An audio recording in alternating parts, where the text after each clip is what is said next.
Scheffler was before the circuit court judge today for sentencing on 2 charges. One is second-degree murder and one is felony child abuse.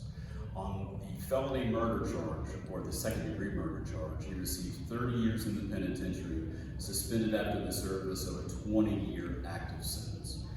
On the child abuse charge, he received 10 years on that, and has to rerun concurrent or at the same time as the active sentence on the second-degree murder. Thus, Mr. Scheffler had an active 20-year sentence to serve. Upon his release, he'll be on 10 years of good behavior. The first 5 years supervised through probation and parole. Along with the standard conditions of probation and good behavior, he's also ordered not to have any unsupervised contact with any child, nor be in a supervisory role with any child. Murder for Mr. Scheffler, an individual with really no prior criminal history, were between 13 years and 22 years. The midpoint sort of in that 16 to 17 year range. So Judge Updike went above the midpoint and very close to the high end of the sentencing guidelines.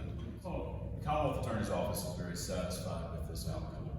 If there had been premeditation with this case, certainly we would have proceeded on a first-degree murder charge. But to obtain a conviction and get a sentence close to the top end of the sentencing guidelines is very important. What you have to weigh here is this is a very young defendant with no prior contact with the criminal justice system, but the crime he committed was very grave.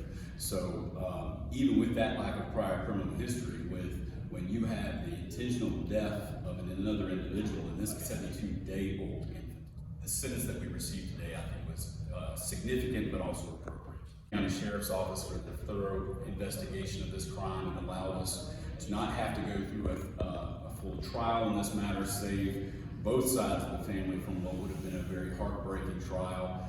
Certainly today was heart-wrenching enough as a